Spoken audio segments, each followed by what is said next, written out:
All right, peace and love to the saints who are watching this video. I want to start off giving all praises to the Most High in the name of His only begotten Son. And let's get straight into it. We'll start at Colossians 3 and verse number 1. You see the title.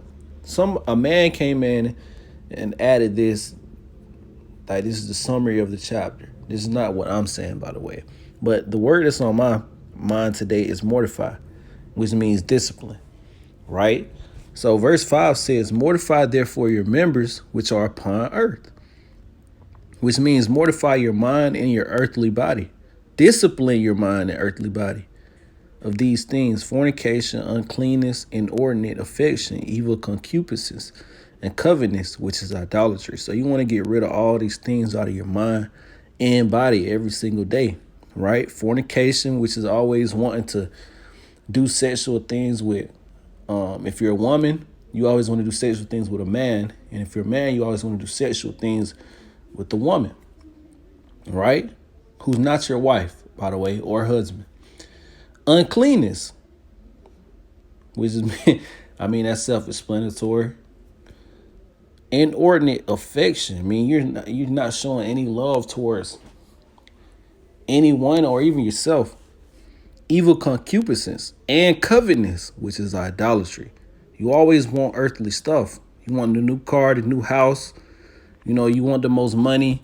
You want to be the head of the family. You want to be the top guy. You want to be the top woman. You always want the new car and the new watch. You always want a new purse. You always want that new bag that just came out, the new Jordans. You want to be an NBA player. You want to have a good job that pays good money to pay your bills, right? Which are earthly things. Verse number 6, for which things sake the wrath of Yah cometh on the children of disobedience, in the which ye also walked sometime when ye lived in them. But now ye also put off all these. You got to mortify these too. Discipline, anger, wrath, malice, blasphemy, filthy communication out of your mouth. So you don't want to be talking, you know what filthy communication is. Let's not play games. And if you don't know what filthy communication is, it means, I'll give an example. You always being a busybody, which means you always being a gossiper. You're always talking bad about somebody else, when in reality, all of us are of an earthly body. Speaking blasphemy. God, you saying stuff like God is not real, or it's blasphemy to even think that God is not real. It's blasphemy to even think that we are worth anything, right? Anyways, lie not one to another, seeing that ye have put off the old man with his deeds, which is part of being born again, right? To be born again, you have to know who you formerly are. You have to know yourself. Self-examine yourself. See who that person really is. Did the world make me who I am, or did I make myself? And when I say that, we know that God made all things. But when I say that, did the world make my character? Right? So I want you to go into your memories and think about what made you who you are. Whether you're angry all the time, or rather you're happy all the time. What made you that way? And then, if you're not content with that, put it off, which you should anyway, because the flesh is full of these things that we read from verse 5 all the way to 9. But anyways, and have put on the new man, which is renewed in knowledge after the image of him that created him, which is the Most High, right? But I'm going to go back to the top and read from the top, because it's just beautiful.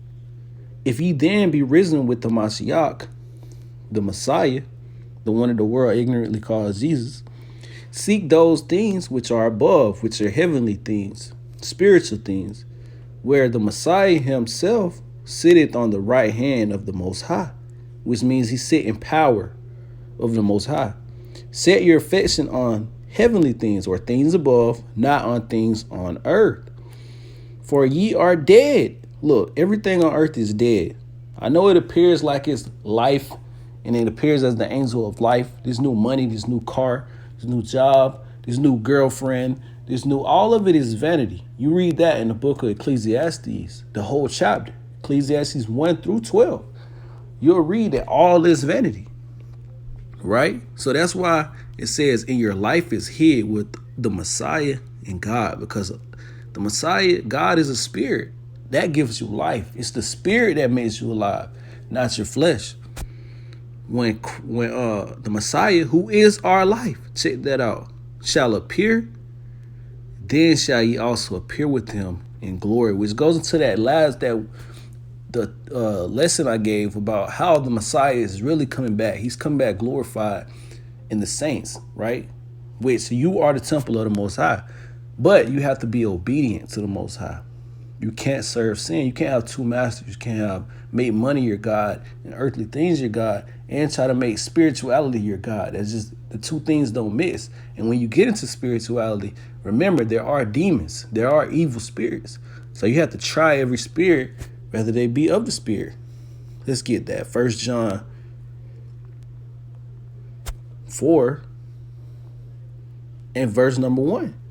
Beloved, believe not every spirit, but try the spirits whether they are of God, because many false prophets are going into the world.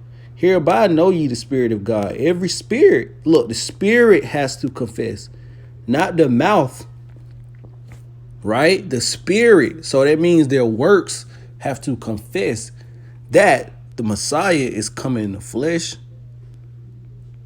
is of the Most High, right? And if you read on down, he tells you that we should do this indeed, not with our mouth, because there's so many so-called Christians in the world that you could just say with your mouth, I believe that Jesus came into God.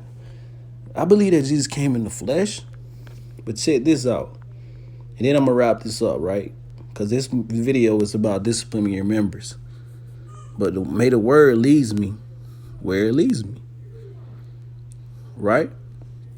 But check this out. James 2:19. Thou believest that there is one God. Thou doest well. The devils also believe and tremble. Check that out. But wilt thou know, O vain man, that faith without works is dead? So the spirit of the word of faith has to work in you. So discipline your members and believe in the Messiah, and always thank him and praise him and give glory to his precious name, who is going to work in you daily if you believe in him. And always self-discipline yourself, mortify your members, and always examine yourself. Like I brought out the other day, examine yourself whether you're in the faith or not. Make a checklist. Put off anger, wrath, malice, and put on the fruits of the Spirit that you find in Galatians 5. But with that, I want to give all praise to the Most High, and to the saints, I pray that you stay in the faith.